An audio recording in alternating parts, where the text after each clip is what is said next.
말씀을 드린 바가 있습니다만은 부처님께서 이 사바세계에 오신 의미는 부처님이 이 사바세계에 공경의 대상으로 오신 게 아니다라고 하는 걸 우리가 분명히 알 필요가 있습니다. 부처님이 이 사바세계에 오신 게 중생을 착취하기 위해서 오신 분이 아니에요.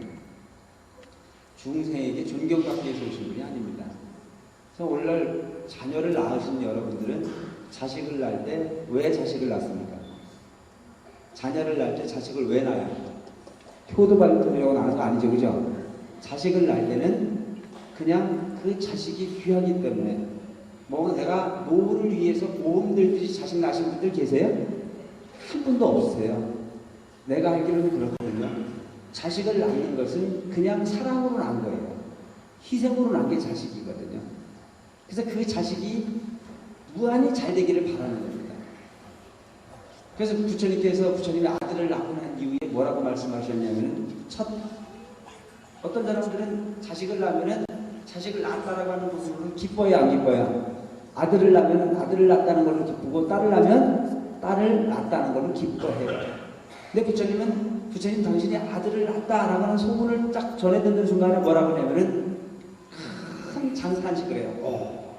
라울라 이러거든요. 그게 무슨 얘기냐면은 이 큰일 났다 이게 뭐가 큰일 났을까? 인도말로 라울라라고 하는 부분은 큰 장애물이라는 얘기예요. 장애물. 근데 오늘 우리 부모님들도 가끔 보면 자식이 애물단지라는 얘기를 하는 분들이 계시던데 맞아요? 자식이 애물단지다 이런 얘기예요. 그래서 왜 자식이 애물단지입니까? 라고 얘기했더니 사랑하는 것만큼 애를 먹이는 거예요. 이웃집 애가 색색인데 여러분들 애간장이 높던가요? 애간장이 녹는 것은 내 자식이 잘 되기를 바라는데 잘 될 짓을 안 하니까 애간장이 녹는 거예요. 또 어저께 내가 그 분당에서 또 여러분 자식은 뭡니까? 이렇게 물어봤어요. 그랬더니 노부살님 한 분이 화폐에 빠지지 않는 노부살님이 한 분 계시는데 이분은 자녀분들이 다 미국에 가서 사세요. 그리고 혼자 여기에 사시는 거예요. 혼자. 근데 그분 입에서 가장 먼저 나오는 게 뭐냐면 자식이 뭡니까? 그러니까 애물단지야? 딱 이러는 거예요. 근데 그분 자식들은 그래도 다 성공을 했거든요. 그런데도 그 부모에게는 애물단지인 거예요. 나이가 80이 되셨는데도 뭐예요? 자식은 항상 나를 긴장시키고 나를 항상 애를 먹이는 거예요. 그 성공을 해서 잘 사는 자식들이 무슨 애를 그렇게 먹일까요?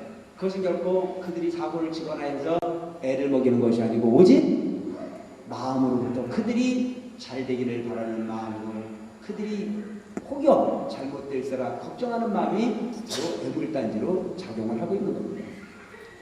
그렇듯이 우리는 내 자식이라고 하는 부분이 살만을 위해서 그렇게 애를 먹고 살지만 부처님은 일체 중생을 바로 사랑하시고 일체 중생을 해서 희생하신 모습은 그처럼 부모가 자식을 사랑하는 것 이상으로 희생을 자처해서 오신 분이 바로 부처님이시다. 이렇게 느끼게 될 겁니다. 그래서 오늘날 우리는 이 불교를 잘못 이해하는 분들이 많이 있어요. 부처님이라고 하는 분께서는 공양을 받기 위해서 오신 분이 아니고 일체 중생에게 크나큰 하나의 가르침을 베풀기 위해서다. 그 크나큰 하나의 가르침이라고 하는 자체는 바로 뭐냐? 중생이 중생으로서의 허물을 벗게 하기 위함이다. 우리는 착각 속에 머물러 있거든요. 중생이면서도 그 중생이 중생의 허물을 벗으려고 하는 의지가 없는데 큰 무리가 있어요. 그래서 부처님께서는 중생이 고통받고 있는데도 불구하고 고통이 뭔지를 모르고 앉아있는 분들이 많이 있어요. 그러니까 일시적인 고통에서 벗어나려고 하는 의지는 있지만 영원한 고통에서 벗어나려고 하는 의지가 없는 게 오늘날 우리 중생이라는 얘기입니다. 그래서 그 일시적인 고통에서 벗어나는 것은 아주 근기가 낮은 사람들이 하는 거고 부처님께서 말씀하신 부분은 영원한 고통에서 벗어날 수 있는 부분 그것은 바로 윤회라고 하는 곳에서 벗어나는 거예요. 불교에서 말하고 있는 윤회라고 하는 것은 뭘 이야기를 하고 있느냐? 육도 윤회가 있다고 말합니다. 육도를 돈다고 그래요. 지옥이 있고 아기가 있고 축생이 있고 수라가 있고 인간이 있고 천이 이걸 육도 윤회라고 말합니다. 우리가 지금 발부딪힘을 돌아도 이게 육도를 계속 돌 수밖에 없는 겁니다.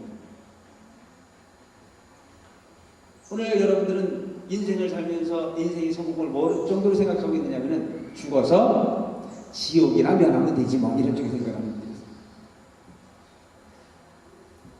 어떤 분들은 저한테 와서 고민이 있어요. 뭐 스님 난 죽어서 꼭 다음 생에는 여자를 데리고 싶어요. 요즘은 옛날하고 좀 달라졌어요. 옛날 사람들은 죽어서 여자로 태이는 것보다는 남자로 태이는 게 훨씬 좋다고 그러대요. 옛날에는. 근데 요즘은 남자로 태이는 것보다는 여자로 태이는 게 좋다고 말하는 사람들이 많아요. 왜 그럴까 하고 제가 생각해 봤거든요. 왜 그럴까? 근데 요즘은 남자가 피곤한 사회예요. 남자가. 옛날에 농경사회에서는 힘으로 세상을 살았기 때문에 남자가 여자를 지배했어요.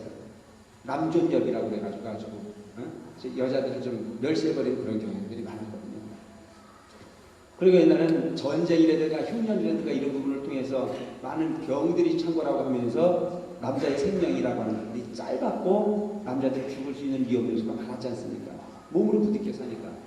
상대적으로 여자분들이 생명력이 길고 전쟁이라고 하는 부분을 통해서 죽을 수 있는 확률은 남자가 많아요? 여자가 많아요? 남자가 죽을 수 있는 확률이 많잖아요. 그래 남자의 숫자는 적고 여자의 숫자는 많으니까 보통 우리 그 족보를 이렇게 보면은요 왜 할머니가 그렇게 많아요? 옛날에 이 족보를 이렇게 따져보면 우리 집안만 그런가? 꼭 보면 그 족보가 보면 할아버지나 할머니가 몇 분씩 있어요. 왜 그럴까라고 생각을 해봤더니 그게 원인이 그런 부분에 있더라고요. 그래서 그만큼 여자분들이 인원이 많았고 남자분들이 인원이 적었어요. 근데 요즘에 의학이 발달하면서 남자인지 여자인지 확인하고 났잖아요. 그죠? 그러면서 남자면 낳고 여자는 이렇게 막 제왕절개나 뭐라고 그러지 그걸? 뭐 낙태인가 뭐 이런 맞아 낙태 이런 부분을 시행을 해서 남자의 숫자가 많이 늘어나고 있어요. 그러면서 그렇기도 하지만 문제는 뭐냐면 시대가 머리를 갖고 사는 정보화 시대가 됐거든요. 산업사회를 지내서 이제 정보화 사회로 와가지고 지금은 머리가 좀 다 굴림하게 되고 여자 머리가 좋아요? 남자 머리가 좋아요? 여자들이 머리가 남자들이 머리가 다르다 그래요. 근데 지금 우리나라에 우리 어떤 그런 산업 구조라든가 이런 걸 보면은 여자들이 머리를 요구하는 시대가 있어요. 집중해서 공부하고 하는 부분이 여자들이 잘해요. 남자들은 활동을 하면서 얻을 수 있는 부분을 좀 잘한단 말이죠. 이 부분이 적당히 조화를 이루어야 되는데 요즘은 소위 말하는 화이트 칼라, 이 뭐 컴퓨터 뭐 이런 전자 이런 부분이 모두를 막 능가하는 시대로 막 치달아가기 시작을 하거든요. 그러면서 여자들이 무슨 생각을 하냐면은 옛날에는 당신 없으면 못 살아 이랬었는데 요즘 뭐라 그래요? 너 같은 건 없어도 돼. 시대가 이렇게 와버렸어요. 요즘은 이제 여자들한테 잘 보여야 되는 시대라면서 그러니까 옛날에 우리 어머니 세대들은 남편이 나한테 합리적으로 잘 안 해주면 무슨 생각을 하고 살았어요? 너 늙으면 보자 이랬거든요. 그랬어요? 안 그랬어요? 옛날에 그 힘을 통해서 생산을 하고 그 생산력을 통해서 가정을 이루고 그럴 때 우리 어머니들이 약자였었거든요. 그래서 아버지가 막 소리 한 번 내면 어머니는 무조건 죽었어요. 왜 죽었어요? 왜 죽었어? 더러워도 참는 거지.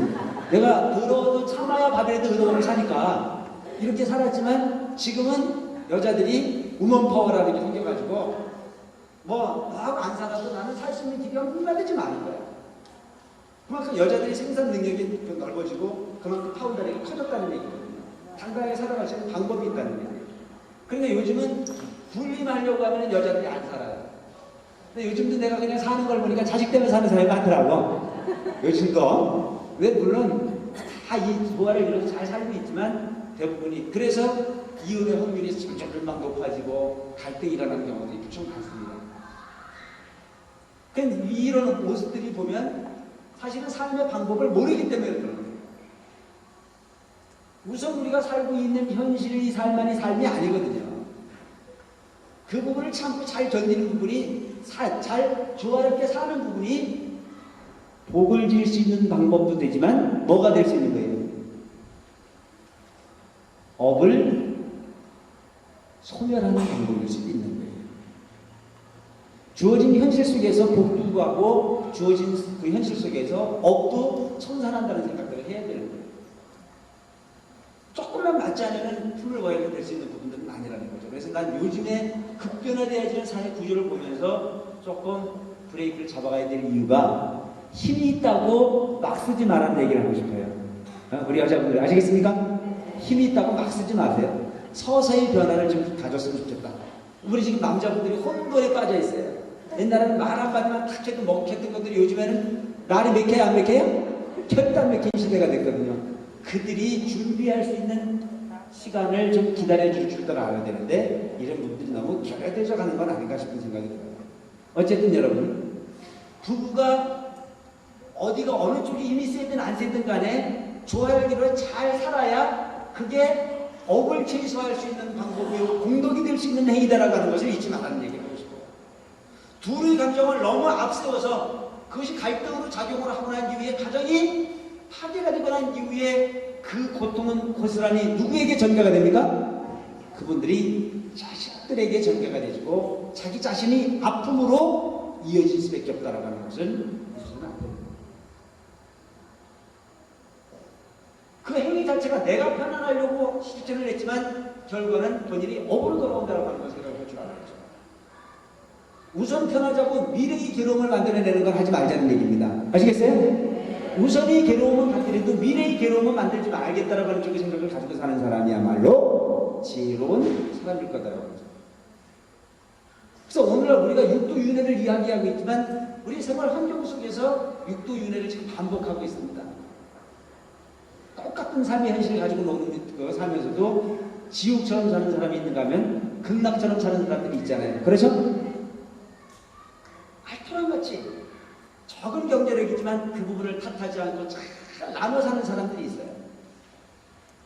상대의 고통을 내 고통처럼 받아들여서 위로할 줄 아는 사람들이 있습니다. 이게 부부예요. 이게 가족입니다. 그래서 우리는 이 방법을 잘 가르쳐주지 않아도 중생은 이걸 알고 있습니다. 뭐를? 우리끼리는 잘 살아야 된다는 생각을 누구나 하고 있어요. 내 형제도 잘 돼야 되고 내 가족도 잘 돼야 되고 나도 잘 돼야 되고 요건 잘 하고 있어요. 그런데 중생은 오직 나라고 하는 부분의 테두리만을 원하고 있지 이웃이라고 하는 부분과 사회라고 하는 부분과 국가라고 하는 부분과 민족이라고 하는 부분과 인류라고 하는 부분이 공통 분모가 고로 함께 행복해져야 된다라고 하는 사실을 놓치고 사는 경우가 너무나 많다는 사실입니다. 그래서 부처님께서 우리들에게 그와 같은 이웃과 사회와 민족과 국가와 내지는 인류가 함께 더불어 행복의 조건을 충족시켜야 된다라고 하는 가르침을 베푸신 것이 바로 부처님의 동체 대부. 인간이라고 하는 한계를 벗어나서 부처님께서는 모든 생명의 평화를 추천하셨습니다. 모든 생명의 평화. 그래서 여러분 부처님께서 이 사바세계에 오시면서 부처님이 사바세계에 탁 떨어지면서 딱 사방 7발짝을 가리켜 뭐라고 그랬다 그래요? 천상천하 유아독존 일체계고 오당안지가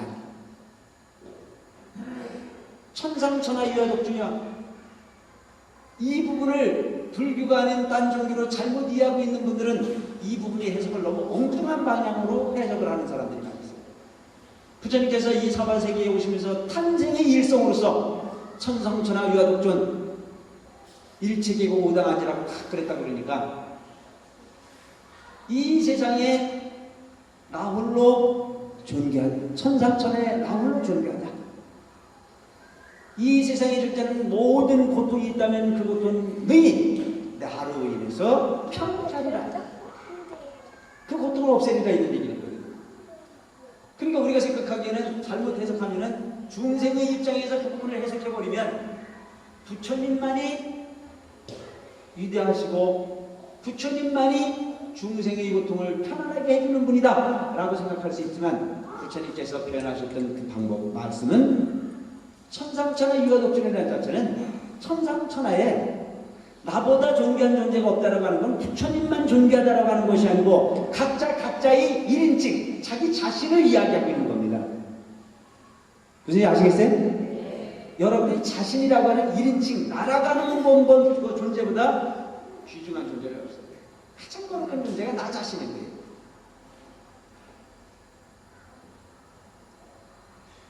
여러분 내가 없으면 상대가 없는 거예요. 우리가 편안하게 얘기하기로 하죠.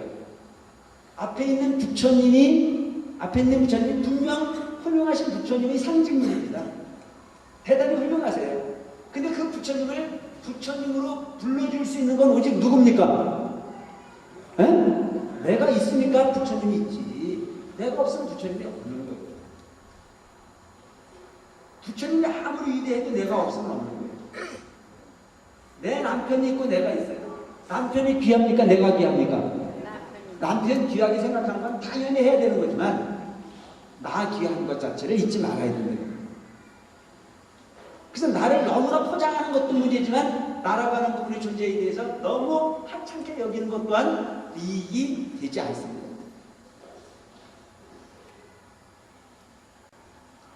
여러분들 연연 저물어가는 노을이 피어나는 저녁 때가 되면은 뭐가 많이 움직입니까? 하루살이가 많이 움직이죠, 그죠? 하루살이가 많이 움직여요. 근데 하루살이는 오전 시간은 별로 안 움직이고 왜 오후 시간에 그렇게 움직일까요? 안 물어봤어요? 나 그게 고민이더라고. 이게 하루살이가 오전에는 별로 안 움직이거든요. 꼭 해가 뉘엿뉘엿 저물어갈 저녁 노을이 피어날 때 막 움직여요. 사람을 참 많이 괴롭히거든요. 근데 내가 하루살이한테 물어봤거든요.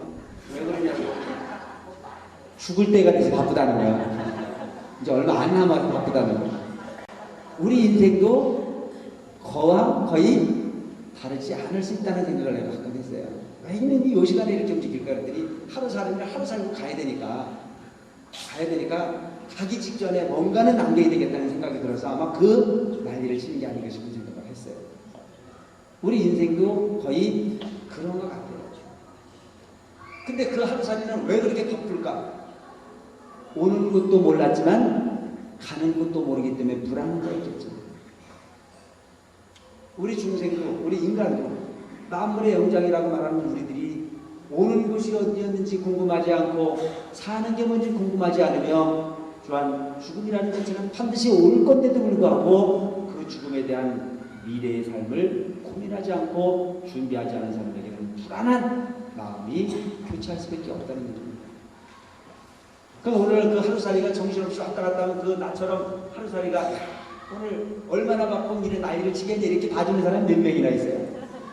그러니까 나는 이제 지나가다 이 산에 올라가는데 그러면 그 시간 올라가다 보면 막 하루살이가 막 날라오면 처음에는 무슨 생각이 드냐면 내가 스님인데 널 함부로 죽여서는 안 되겠지. 이런 생각이 들어서 처음에 이렇게 좀 쫓아요. 이리 가라 저리 가라. 근데 이게 서너 번만 왔다 갔다 하면 처음에 그런 좋은 마음을 어디로 가버리는데 신경질이 나가지고 두들겨 잡아버리거든요. 그 하루살이 생명을 내 생명처럼 본다면 그 내가 잠깐만 귀찮으면 되는 건데도 불구하고 요 나를 몰라보고 여기 나한테 그래? 그거 딱 물질러 버려요. 근데 그 하루살이 입장에서는 그 썩 문지르는 그 스님의 모습을 보면서 원망을 할까요 안 할까요?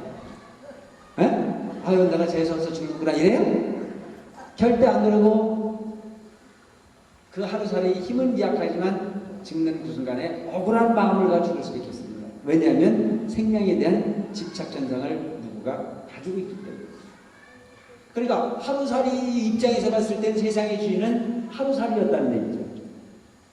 하루살이 입장에서 봤을 때 나는 객일 뿐이에요. 그래서 지 인생에 걸리적거리는 한 놈이었을 뿐이지 그가 주인공이지 내가 주인공이 될 수 없는 거예요. 그럼 이런 입장에서 본다면 이 세상에 존재하는 모든 생명이라는 자체는 그 생명의 존재하는 그 이유만으로서 그는 세상의 주인이기에 분명 틀림이 없다는 얘기예요. 우리는 뭘 인정해 줄 줄 알아야 된다? 바로 그 부분을 인정해 줄 줄 알아야 된다. 내 생명만이 생명이 아니고 내 환경만이 환경이 아니고 주변에 있는 모든 미물의 생명까지도 인정해 줄 수 있는 부분이 일 거라고 보셔야 되겠죠. 동체 대비가 있어요.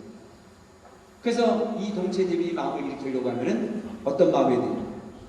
항상 보살의 행위를 실천해야 되는 거고 그들과 타협할 줄 아는 분위기가 필요한 거예요. 중생은 이기심이 가득 차가지고 타협할 줄 모릅니다. 내 것만이 소중하고 나만이 소중하고 나한테 걸리적거리고 무조건 적이고 이 부분이 반복해내는 부분일 거라고 해요. 전쟁을 얘기하는 거고 아기지옥을 연출하는 거라고 할 수가 있습니다. 어저께 부처님 오신 날 저 인천에서부터 여기를 찾아오는 분이 계셨는데 9시간이 걸렸다고 그래요. 9시간. 서울에서부터 오는 분도 7시간이 걸렸다고. 7시간이 춘천까지 도착하는데. 그러니까 아침에 10시간에 법회라고 하는 얘기를 듣고 그 법회를 보려고 새벽같이 출발을 했는데 우리 제대행위를 시작하기 직전에 도착했더라고요. 그리고 그분이 와서 우연히 하는 얘기가 왜 사람이 이렇게 많아요? 그렇게 얘기를 하더라고요. 그래서 내가 사람이 많은데 그럼 너는 거기 짐승으로 왔냐? 내가 그랬어요. 다 이유가 있거지 다. 근데 왜 내가 가는 길에 사람이 많으면 일을 가는 거예요. 왜? 저것 때문에 내가 복잡하다는 생각을 하기 때문에 그렇게 자꾸 싹 빼버려요. 그 출퇴근 시간에 그 전철에 사람이 밀고 땡기고 많으면요, 그것도 뭐 일요일이든가 연휴라든가 이런 부분을 통해서 좀 복잡해지면요, 하나같이 하는 얘기가 왜 민간이 이렇게 많냐. 평상시에 나가서 사람들이 많으면 또 거기다 대고 뭐라 그러면 일도 안 하고 전부 놀러만 다니는지 지긋지긋한 인간도 많다는 거예요. 그 본인이 그만큼 지루하다는 얘기를 하고 있는 거예요. 빼버리지 말아요. 내가 그러하듯이 그도 그러한 사연이 있음을 왜 말하지 않나요? 그걸 인정할 줄 알면 좀 여유가 생기기 시작하거든요. 그걸 인정할 줄 알아요. 여러분 병원 같은 부분도 요즘에 보면은 병원은 뭐 하는 사람이 가는 거예요? 아픈 사람이 가는 거잖아요. 그죠? 그러니까 병원에 가면은 요즘 병원에 가자마자 진료받는 그 좋은 병원, 큰 병원에 가면은 가자마자 처리가 되는 경우가 별로 없습니다. 번호표 빼가지고 기다려야 되잖아요. 그죠? 그걸 무슨 얘기를 하냐면은 내가 지금 아파서 다 죽게 생겼는데 왜 인간들이 줄을 날 서 있냐 이거야. 다 비켜줘야 되는데. 그래서 그 부분이 너무 경쟁력이 심하다 보니까 요즘 좋은 병원에 가려면 어떻게 해야 돼요? 백이 있어야 돼요. 백이. 요즘 가끔 나한테 백 써달라는 사람 많아. 급하니까 스님 백 써달라고. 급한 건 써줘야 되겠죠. 그래서 그 급할 때 연결을 해주는 분이 뭐예요? 우리가 느끼기에 내 입장에서 봤을 땐 그 역할을 해준 분이 관세음보살이야. 그 역할을 해주는 분이. 그런데 한면으로 생각을 해보면 이것도 좀 문제를 삼아야 될 부분 중에 하나가, 그거는 좋은데 이 부분을 깊이 있게 생각해보면 남의 생명은 혹여 그 순간에 뺏어온 게 아닌가 싶은 생각에 미안한 감정도 우리가 가질 줄 알아야 돼요? 알아야 돼요? 알아야 돼요.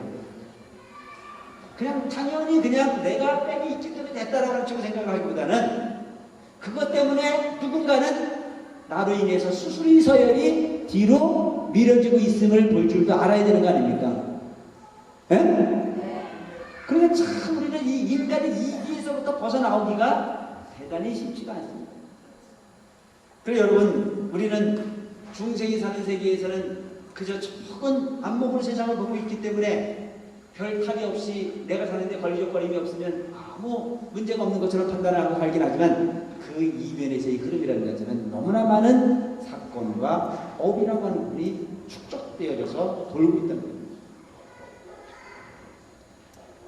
그래서 여러분, 교수님께서 말씀하시는 부분은 한 발짝 잘 뛰면 복이요, 한 발짝 잘못되면 업이 된다는 사실을 가르쳤어요. 조심스럽게 인생을 살아가는 거죠. 저 중국에 유명한 도림선사라고 하는 그 선사가 계셨습니다. 도림선사. 이분이 어디에 주석을 하셨냐면은 중국 흥주라고 하는 곳에 머무르고 계실 때였는데, 어느 날 백낙천이라고 하는 항주 자사가, 지금 얘기하면 뭐 이제 시장이나 뭐 이렇게 소위 그 관직에 그 수장이 돼가지고 부임을 해오세요. 여러분들이 잘 아시다시피 백낙천이라고 하는 분은 유명한 문장가입니다. 유명한 문인이세요. 그래서 그 머리가 좋으시고 문장에 능하신 분이 자사로 오셨는데, 가만히 보니까 자기가 인류로 가는 문장가인데 자기보다는 도림선사라고 하는 분이 많은 사람들에게 존경을 받는 모습이 승급원이 화가 났어요. 그럴 수 있지 않습니까? 그죠? 내가 1인자가 되져야 되는데 나는 딴 사람이 그 1인자로 권력을 받거나 존경을 받거나 그러면 이 갈등이 생기고 질투가 생기는 게 중생의 병입니다. 그래서 이 백낙천이가 자사가 돼서 와가지고 좀 질투가 나서 도림선사를 좀 찾아가가지고 좀 골탕을 좀 먹여야 되겠다 이런 생각이 들었어요. 그래서 도림선사를 찾아갔는데 보니까 도림선사가 그 좋은 절에 머무르 계시는데 그 편안하고 좋은 정자 같은 건 다 집어내 뿌리고 백낙천이 걸 걸 알아셔서 그런지 몰라도 저 나무 꼭대기에 가지에 올라앉으셔가지고 돌을 닦고 계셨어요. 나무 꼭대기에 올라가서 나무까지 앉으셔가지고 이제 그 선에 입에 들어있어요. 그러니까 스님을 쳐서 사방 다녀도 스님이 안 계시고 어디가 계시냐면 저 나무 꼭대기에 올라가 계시는 거예요. 그러니까 웬만한 분 같으면 내려와서 맞을 텐데 이 도림선사는 나무 꼭대기에 앉아서 내려올 생각을 안 하고 있어요. 그래서 백낙천이가 거기다 대고 뭐라고 그러냐면 스님 제가 여기 왔는데 좀 내려와서 함께 이야기를 하시죠. 그러니까 도림선 내려올 생각을 안 하고 있거든요. 그러면 하는 얘기가 스님 그렇게 위험하게 나무 꼭대기에 올라가셔가지고 그렇게 앉아 계시지 마시고 이 편안한 땅에 내려오셔가지고 함께 대화를 좀 하셨으면 좋겠다 이제 그러거든요. 그러니까 도림선사가 나는 이 자리가 절대 이렇게 위험하지 않다. 내가 앉아 있는 이 자리가 결코 위험한 자리가 아니다 이제 그러거든요. 그러면서 하는 얘기가 내가 보기에는 내가 앉아 있는 나무 가지고 위험한 게 아니고 네가 두 발로 딛고 있는 네가 서 있는 그 자리가 더 위험하다 그러거든요. 그러니까 가만히 보니까 자기 위험한 게 하나도 없거든요. 뭐 땅이 꺼지기도 없고 뭐 전혀 불편한 게 없기 때문에 내가 서 있는 자리는 하나도 위험하지가 않습니다. 그래 얘기해요. 그러니까 도림선사가 하는 얘기가 나는 이 자리에 올라앉아 있지만 마음으로 욕심을 내지 않는다. 나는 직책도 권력도 부도 명예도 가지려 하지 않는다. 근데 너는 자사라고 하는 벼슬을 가지고 그 자리를 탐하고 있고 권력을 탐하고 있고 모든 갈등의 중심에 서 있는 게 너이기에 너 자리가 떨어질까 붙어 있을까 항상 고민하는 그 자리가 위험하지 나처럼 다 버린 내 자리가 왜 위험하냐 그래. 그럼 마음을 비우면 편안한 건데 마음에 욕심을 내면 그건 괴로움일 수밖에 없다라고 하는 걸 그렇게 표현하고 있는 겁니다. 그러면서 그 도림선사는 뭐라고 그러면 나는 티끌만한 아만도 없고 티끌만한 권력도 가지려고 하지 않기에 나는 내 마음이 항상 편안한데 너는 틈만 나면 너가 잘났다라고 하는 부분을 표현하기 위해서 상대방을 다뤄보려고 애쓰고 상대방을 평가하려고 애쓰고 뭐 그런 마음을 가지고 있기에 네가 항상 위험하지 않느냐. 땅이 꺼져서 위험한 것이 아니고 네 마음이 불안하기 때문에 너는 항상 위험에 처해 있는 사람이다 이렇게 이제 지적을 해요. 그 얘기를 듣고 나니까 이 백낙천에도 느껴지는 바가 크잖아요. 출세는 자기가 했지만 모든 걸 다 버린 스님의 마음이야말로 편안함을 가지셨구나. 그래서 거기다 대고 백낙천이가 물어요. 도가 뭡니까? 불교의 대의가 뭡니까? 이렇게 물어요. 그러니까 거기다 대고 도림선사는 제약 막작하고 중선봉이나 자장기하면 시제불급이라. 그래 모든 악한 짓을 짓지 말고 중선봉에 착한 일은 반드시 받들어 행하며 마음을 마음을 항상 청정하게 비워서 노력하면 시제불급이라. 그것이 불교이니라. 백낙천이 그 얘기를 들어보니까 그거는 참 웃기지도 않는 편안한 얘기야. 악한 일 하면 안 되는 거고 좋은 일 하면 잘 되는 거고 그건 다 아는 거 아니에요. 마음을 안정을 하면은 그 수행이고 그 수행의 편안함으로써 결과를 얻는 것이 깨달음이니까 그게 불교래. 이게 뭐냐면 칠불통계라고 해서 과거에 칠불께서 성불을 하셨던 그 개송이거든요. 그러니까 이제 백낙천이가 나를 알기 너무 우습게 하는 거 아닙니까? 나는 시대의 문장가인데 그 3살 먹은 어린아이도 읽을 수 있는 그 내용을 가지고 불교의 대의라고 얘기하는 것 자체는 나를 너무 무시하는 거 아닙니까? 라고 하는 반응을 보이니까 그때 도림선사는 3살 먹은 어린아이도 입으로는 말하기 쉽지만 70 먹은 노인도 실천하기 어려운 부분이 바로 그것입니다. 불교를 뭐라 입으로 하는 것이 아니고 마음으로 실천하는 것이요 행동으로 옮긴 거다라고 하는 부분을 표현하고 있는 것입니다. 우리는 현실 속에서 극락을 가고 싶어하고 고통을 여의고 싶어하지만 마음으로는 그와 같은 목적을 정하고 실천으로 행하지 않기 때문에 항상 갈등의 현장에서 벗어버리지 못하는 삶을 반복하고 있는 겁니다. 적다고 무시해버리지 말고 실천하라 이거죠. 어저께 한 분이 어떤 스님으로 살고 있는 분이 법회 시간 저녁에 그 밤 10시가 넘은 시간에 찾아왔어요. 법회가 끝날 때까지 기다렸다가 나한테 상담을 원해요. 스님, 내가 지금 토굴로 수년을 다니고 있는데 도저히 내가 마음이 편하지 않습니다. 수행이라고 하는 부분을 하려고 하는 자리가 없습니다. 혹여 스님 이전에서 내가 스님 밑에서 수행을 할 수 있도록 기회를 줄 수 있겠습니까? 하고 물어요. 그래 내가 거기다 대고 수행을 하고 싶어도 구인사를 가야 된다. 이곳에서 수행을 하는 것 자체는 스님들이 무리를 이룰 수행을 할 수 있는 분위기는 여기에는 없다. 이곳에서는 신도들이, 불자들이 주경야선을 실천하는 도량으로서는 여건을 갖췄지만은 스님들이 앉아서 주석을 하고 돌을 닦기는 아무래도 좀 그 여건이 충족하지가 않다 이제 그랬어요. 그분이 하는 얘기가 여러 군데를 다녀봤지만 수행을 할 수 있는 자리가 없습니다. 스님. 그런 얘기를 해요. 그래서 내가 거기다 되게 혼을 냈습니다. 수행하는 자리가 어디 따로 정해져 있는 사사불고이면 처처불성이라 너 마음 두는 곳에서 수행이 되는 거고 마음이 일어나는 곳에서 마음을 자제함으로써 수행이 되는 거지. 이거 마음에 안 들고 저게 마음에 안 들고 이것 때문에 안 되고 저것 때문에 안 들고 평균을 된다고 했을 땐 평생을 돌아잡아도 너 마음 하나 안주시킬 수 있는 자리는 없을 것이라는 얘기입니다. 우리는 생각이 다르고 환경이 달라요. 뭐 때문에? 각자의 업이 다르기 때문에. 깨닫지 못한 사람이 엉뚱하기도 머리를 가지고 고르기 시작하면 평생 맛을 못 보는 거예요. 고통을 감내하지 않는 부분에서 결과를 거는 부분은 없습니다. 부처님께서는 일저부지 경육년을 했다고 해요.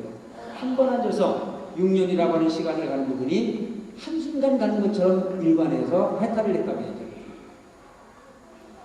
그럼 이 부분을 잘못 해석하면 부처님은 한 번 앉아가지고 6년 동안 한 번도 안 움직였다 이렇게 생각하는 부분인데 그건 무식한 부분이죠. 6년 동안을 어떻게 한 번도 안 일어나서 그 자리에 앉아있어. 그런 거짓말이 어딨어. 그렇게 해석하는 방법이 잘못된 거예요. 6년 동안을 앉아 수행을 하되 그 마음은 흐트러지지 않았다는 얘기입니다.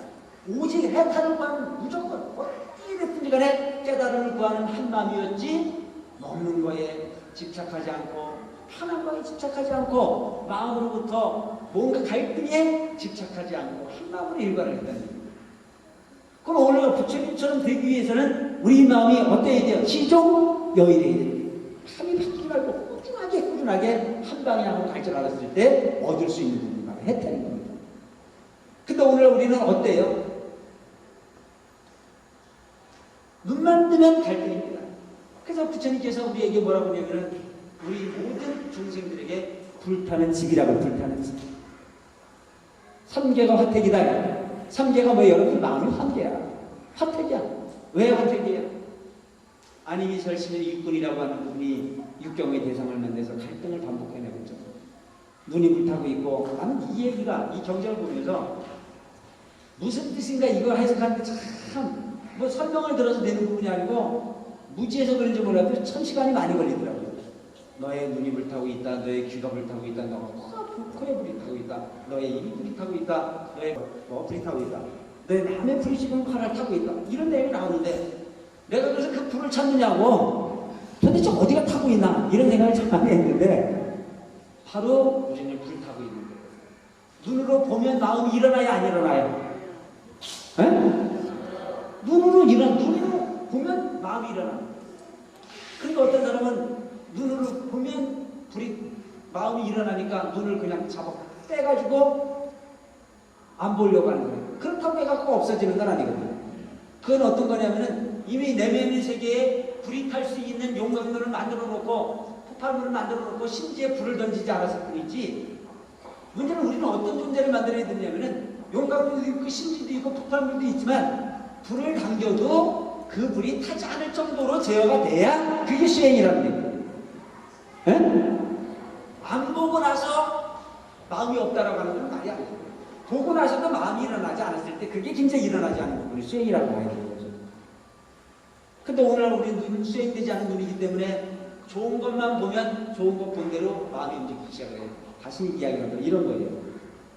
결혼을 하실 때 두 분들께서는 서로 속지 않았다는 조건을 통해서 확신을 했기 때문에 결혼을 하셨을 겁니다. 그렇죠? 에? 결혼을 할 때 하고 나서 말고. 근데 결혼을 해서 몇 년 살다 보니까 동창이 나가가지고 옆에 있는 동창상 얘기 들어보니까 나하고 같이 사는 내 남편보다는 그 친구 남편은 더 잘해주는 것 같아. 그죠? 그럼 그때부터 들어와가지고 잘했다는 생각을 전혀 하지 않고 무슨 생각만 해요? 쏘갔다는 생각만 해요. 내가 옛날에 그놈보다는 훨씬 더 유능했었는데 저 띨띨한 게 어떻게 신랑 하나 잘 만나가지고 나보다 훨씬 편안하게 산다는 생각을 하면 그때부터는 동창생도 별로 안 이쁘고 내 남편도 별로 안 이쁜 게 돼버리거든요. 보는 게 갈등이래. 듣는 게 갈등이고. 그래 내 눈에 병들고 내 마음에 병드는 부분을 잘 분석해낼 줄 알아요. 나는 사문사가 제일 행복한 도량이거든요.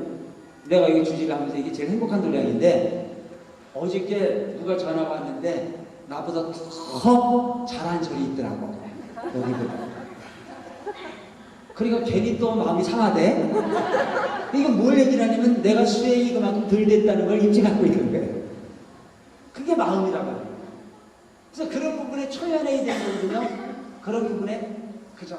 너는 너대로 최선을 다했구나. 나는 나대로 최선을 다했구나. 그래서 너도 발전을 하고 나도 발전을 했으니 부처님께서 사바세계에 오신 그 의미를 우리가 잘 실천을 해내고 있는 거구나. 라고 하는 쪽으로 행복해 하면 되는 거잖아요. 그죠? 상대방의 행복을 행복으로 믿어주고 축복해 줄 줄 알았을 때 내가 행복해 줄 수 있는 건데도 불구하고 오늘날은 우리 그러기가 참 어렵잖아요. 응? 그래서 사촌이 땅을 사면 뭐한대? 배가 아파 죽는다는 거야. 나하고 전혀 관계없는 놈이 땅을 사면 별로 관계가 없는데 가까운 놈일수록 그게 잘 된다고. 배가 아픈 이유는 뭘까? 그게 질투고 그게 고통이에요. 그래서 그 질투라고 하는 부분은 고통을 잉태하는 근본인데도 불구하고 이거 함부로 잘 안 되지 않느냐. 우리는 불교의 대의를 잘 받아들여야 할 것이 뭐냐면 내 마음의 갈등의 요소를 찾을 줄 알아요. 그래서 불타는 집이 계속 들었다 그러면 불이 타고 봤다 하면 불이 타는 거예요. 그래서 이게 이글거리고 불을 타기 때문에 한순간도 내 마음 편안하지 않기 때문에 백낙천에게 딱 찍어줄 거예요. 너는 중생이면서 불이 타고 있으면서 불이 탄다는 사실을 모르고 앉아있는 너야말로 불쌍한 놈이지만 나는 이 남꼭대기에 올라가서 앉아있지만 떨어져 봐야 내 육신 하나 잘못되는 것뿐이지만 내 마음은 이렇게 머물러도 편안하고 저렇게 머물러도 편안합니다. 풀방석에 앉아도 편안해. 나무 꼭대기에 올라가서 편안해. 바람이 불어도 편안하고 모든 분이 다 편한 거예요. 그는 이미 패턴을 한 존재예요. 어떤 게 진정한 행복인가? 물질을 통해서 욕구를 충족한다고 해서 절대 인간은 만족할 수가 없습니다. 오늘 아버지께서는 저 히말라야라고 하는 산을 쭉 가시다가 제자들이 물었습니다. 스님, 어느 만큼 가져야 행복할 수 있습니까? 물질의 양이 어느 만큼이어야 진정 중생의 욕구를 채울 수 있겠습니까? 라고 물었어요. 그때 부처님께서는 히말라야를 가르치면서 저 큰 히말라야와 같은 금은 보석을 가졌더라도 그 중생의 마음 채울 수 없느니라. 히말라야 같은 큰 금은 보석 덩어리를 가졌어도 인간 중생의 욕심은 채울 수 없는 거예요. 욕심이라는 게 그렇게 큰 거예요. 그 여러분 요즘 보니까 얼마 전에 보니까 우리나라 뭐 기업에 뭐 엄청난 기업의 부자지간이 지금 들락날락 하고 있잖아요. 그분이 돈이 없어가지고 그 짓 했을까요? 평생을 먹어도 부족하지 않을 만큼 넉넉하게 갖췄는데도 조금 덜 내고 더 먹으려고 하다가 지금 조건이 나고 있어요. 그래서 돈을 갖다가 그러고 나니까 뭐 얼마를 낸다는 거야, 국가를. 예. 어? 1조를 낸대, 1조. 1조를 그냥 1조라고 부르면 안 돼. 1조라고 불러야지, 그게. 엄청난 돈을 갖다가 한다고 해도 우리 백성들이 그걸 인정을 해야 안 해요? 안 된다, 이거야. 이건 문제가 있는 부분이라고 이야기하고 있어요. 나 같으면 좀 봐줬으면 좋겠대. 우리가 그 정도의 능력, 그래야 참 세상 삶이라고 하는 부분이 그 욕심이라는 자체가 한도 끝도 없는 부분이에요. 얼마를 가져야 만족할 거냐 이게. 그러니까 우리 주변에 있는 사람들이 가끔 보면 절에 오는 이유가 잘 마음을 가지고 잘 살려고 하는 마음으로 오시는 분들도 있지만 대개 보면 발등에 불 떨어진 거 끌어오시는 분들이 많아요. 그 중에 가장 큰 비중을 차지하는 부분은 뭡니까? 뭐예요? 돈이에요. 거의 어저께도 우리가 그 중고등학생들하고 이렇게 백일장을 하다 보니까 돈 얘기가 제일 많이 나왔대. 어? 우리 김기화 선생 뭐 이분들 보니까 그 돈 얘기를 제일 많이 하는 애들이 누군지 알아요? 성인도 아니고 유치원 아이들도 그 중고등학교 아이들이 표현이 전부 다 돈이야. 돈 많이 버세요. 뭐 사업 잘 되세요. 이게 지금 우리나라의 교육 구조라는 자체가 어떤 거라고? 물질 만능으로 가고 있다라고 하는 사실을 지금 반증하고 있는 거라고 볼 수도 있어요. 그 이제 그렇게 돈을 버는 걸 목적으로 해서 오신 분들에게 스님은 어떻게 상담을 하려고 하다 보면은 그분 잘 될 수 있도록 상담을 할 수밖에 없지 않습니까? 그럼 이제 상담을 한단 말이죠. 그럼 그분들이 갈 때 그냥 안 가세요. 꼭 맹세를 하고 가세요. 그 맹세는 뭔지 알아요? 스님, 내가 정말 잘 되면요 열심히 절에 다닐게요. 조건을 붙여요 이게. 사실은 잘 되면 잘 되는 대로 열심히 되는 거고 안 되면 안 되는 대로 열심히 다녀야 되는 게 부처님이잖아요. 절이잖아요. 꼭 조건을 붙이는 게 뭐냐면 부처님 내가 요것만 들어주면요 내가 꼭 다닐게요. 무슨 부처님 위해서 다니는 것처럼 진정 누가 깝깝한지도 몰라 이게. 그리고 여러분 이 의식구조 자체가 뭐냐면은 당신은 내가 갖다가 지금 퍼 올리니까 내 거 지금 받아먹었으니까 무조건 나한테 아쉬워야 된다는 쪽의 생각을 하고 있는 것 같아요. 너무도 어리석게도. 그런 조건은 잘못된 조건이에요. 안지나 서나 누구나 서나 비가 오나 눈이 오나 바람이 부나 나는 항상 부처님 가르침을 통해서 세상을 가겠다는 마음을 가지고 있어야 됩니다. 근데 얕은 중생들은 그렇지 못합니다. 그 나한테도 맹세를 할 때 보면서는 제가 잘 되면요 정말 열심히 다니겠습니다. 요것만 해결을 되면요. 그럼 난 거기다 대고 용기를 줘야 됩니다. 대고도 남습니다. 여러분 용기 있는 거, 용기를 주는 것보다 더 좋은 거 없어요. 안 돼. 택도 없는 짓이야. 그럼 이제 이 사무사 망하는 거죠, 그죠? 그래 이 사무사가 지금 잘 되는 게 왜 잘 되는 줄 알아요? 주지가 뻥을 잘 쳐는 거잘 되는 거야.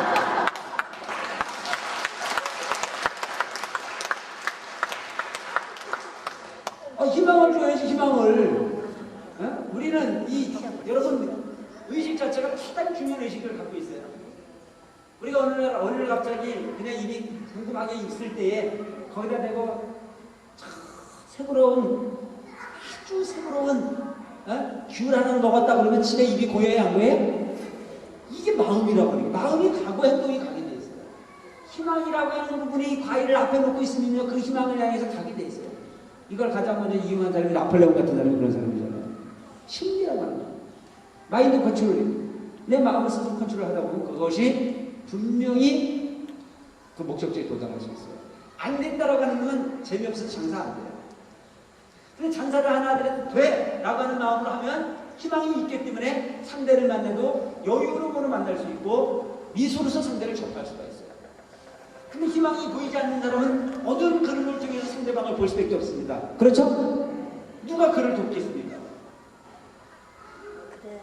본인 스스로가 용기를 갖지 않으면 도울 수 있는 사람이 없어요. 그래서 하늘은 스스로 돕는 자를 돕는다는 거예요. 천지 운도 긍정하는 사람에게 와서 응하지 절대 긍정하지 않는 사람에게 운도 응하지 않아요. 된다는 희망이 그만큼 중요합니다. 근데 대개 보면 그 희망이라고 하는 부분을 스스로가 잘라버려요. 자꾸 재단해버리고 나는 행복할 수 있다는 쪽의 생각을 가져요. 이 세상에 안 되는 법은 없어요. 되게끔 돼 있습니다. 마음이 있으면 그 마음은 왜 생기는 거예요? 될 수 있기 때문에 생긴다 이거 생각해요. 마음은 될 수 있기 때문에 생깁니다. 우리가 어렸을 때만 하더라도 여러분 어땠습니까? 비행기 타보는 거 우리 평생 타볼 수 있을까 그랬잖아요. 그죠? 우리 어렸을 때는 비행기는 그 특별한 사람만 타는 거지. 그래서 그 말이 어떤 말이 있어요? 딸을 낳으면 비행기를 타고 아들을 낳으면 뭘 탄대요? 달구질타다 그러잖아요. 근데 지금 뭐 아들이고 딸이고 관계없이 누구나 이제 편안한 세상이 되겠지만, 그래서 여러분 항상 자기 스스로의 업이라고 하는 분은 본인 스스로의 생각이 달려있는 거예요. 생각이 업이 달려. 내가 무슨 말을 내 쪽으로 하면 이럽니다. 그래서 여러분 그 불교라고 하는 부분이 부처님을 위해서 다니는 게 아니고 내 자신을 위해서 다닌다는 생각이에요. 부처님처럼 공약으로 올리는 것이 뭐 내가 어떻게 했기 때문에 뭘 내가 요구하면 내가 더 열심히 하겠다. 조건 붙이지 말고 그냥 열심히 하라고요. 열심히 하면 되는 거니까. 난 된다는 희망은 안 줘요. 그 주로 성장을 하면은 된다는 희망을 주는데, 그 희망을 주고 나면 그분들이 꼭 갈 때마다 하는 얘기가, 내가 잘 되면요 정말 열심히 다닐게요. 난 기다려요. 또 멍청하고 잘 되면 온다는데, 잘 되면 온다는데, 분명히 훗날 보면 잘 됐는데 못 오는 거야. 그 만나면 이분이 미안한 거예요. 옛날에 약속을 했는데 약속 실천을 못하니까. 그럼 하나같이 핑계를 대는 게 뭐라고 핑계를 대냐면, 스님 그때 스님 가르침대로 하셔가지고 해가지고 내가 성공을 했는데요 바쁜 죽것이요. 너무너무 바빠서 못 간다니까. 그럼 내가 속으로는 뭐라 그러면, 이놈아 바쁘면 돈이라도 보내지.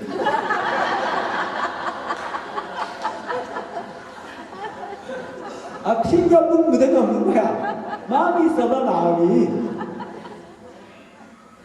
요즘엔 돈도 갖고 안 와도 되잖아, 그죠?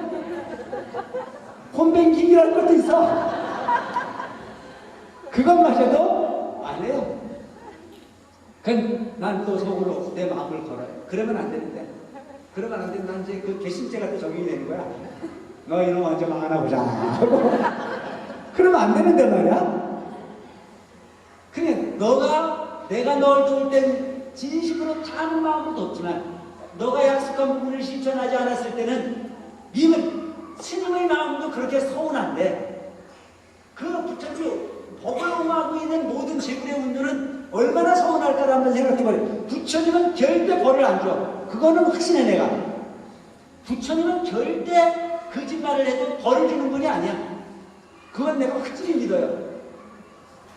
부처님은 벌을 안 주는데, 누가 벌을 주냐면은 부처님 옆에 있는 사람은, 옆에 있는 사람이 아니고 옆에 있는 운은 잘못하면 같이 하거든요. 아시겠습니까? 그래서 마음으로 낸 약속은 지킬 줄 아는 불자가 되라 하는 얘기예요. 마음으로 낸 약속도 꼭 지키려고 애써야 해요.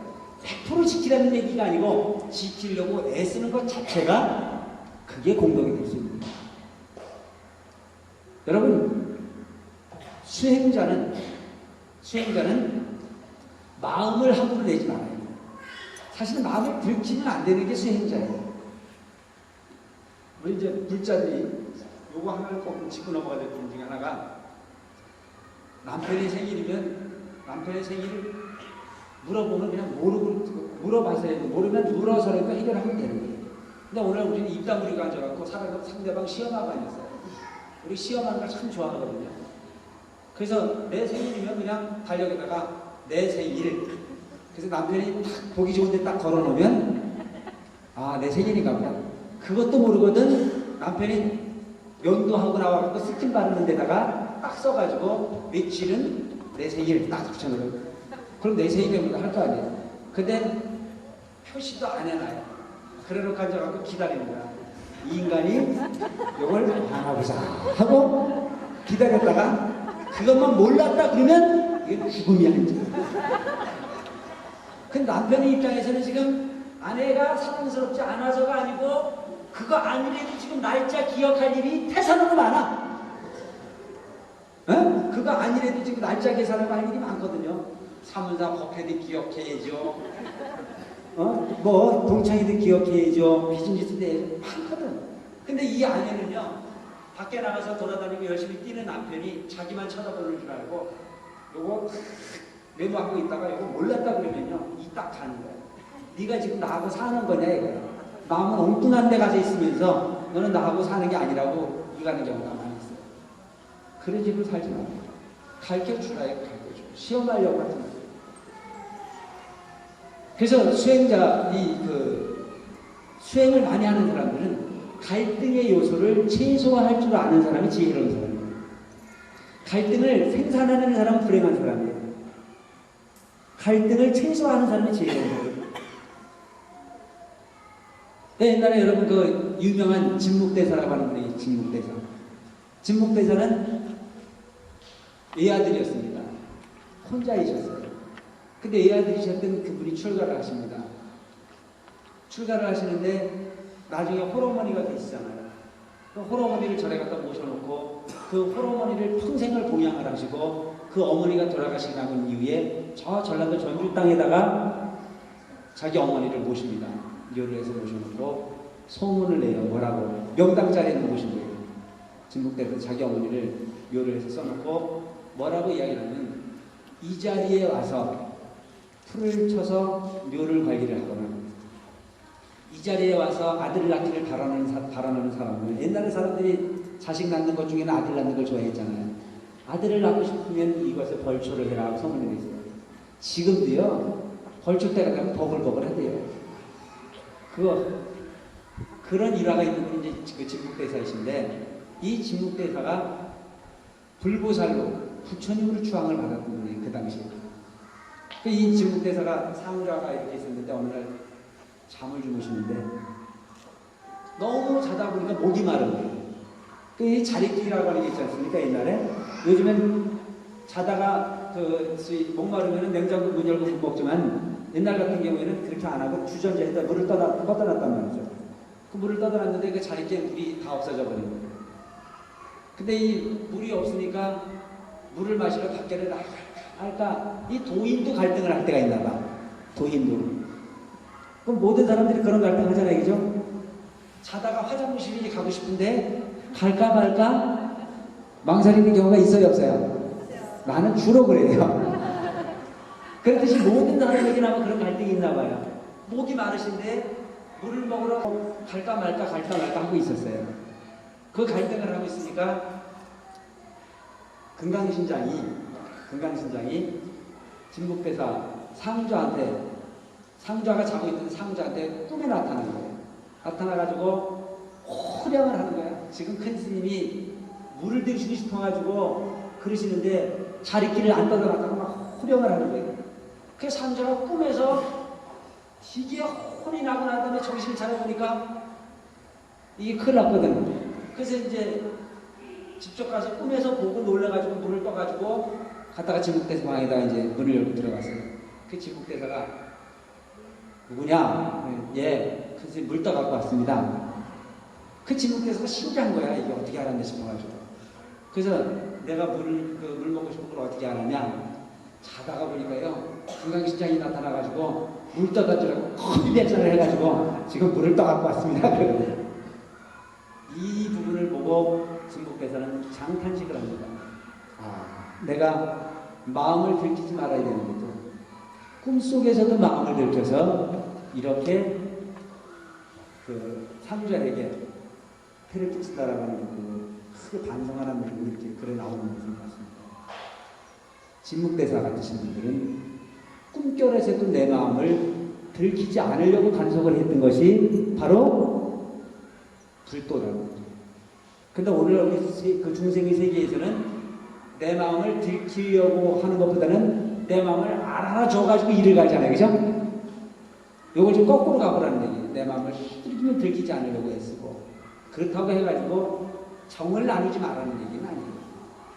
적은 부분에 나의 마음의 욕구를 충족시켜주지 않았기 때문에 상대방을 원망하는 어떤 그런 경우를 최소화해서 삶을 영위한다면 보다 이해를 풍성하게 할 수 있고 구순꽃 만발하는 가족 구성원들이 삶을 수히 만들어가는 실장 기분을 생각합니다. 그토록 우리 이천에 오신 날을 맞이해서 여러분들이 열심히 봉사하시고 열심히 그 봉축행사에 동참하신 봉덕으로 또 이 가족법회에 함께하신 봉덕으로 오직 가슴속에 부처님 진리를 가득 담으시고 열심히 정진하셔서 항상 행복한 삶을 영위할 수 있는 불자가 되시길 바라면서 오늘도 너무 본문을 맺겠습니다. 감사합니다.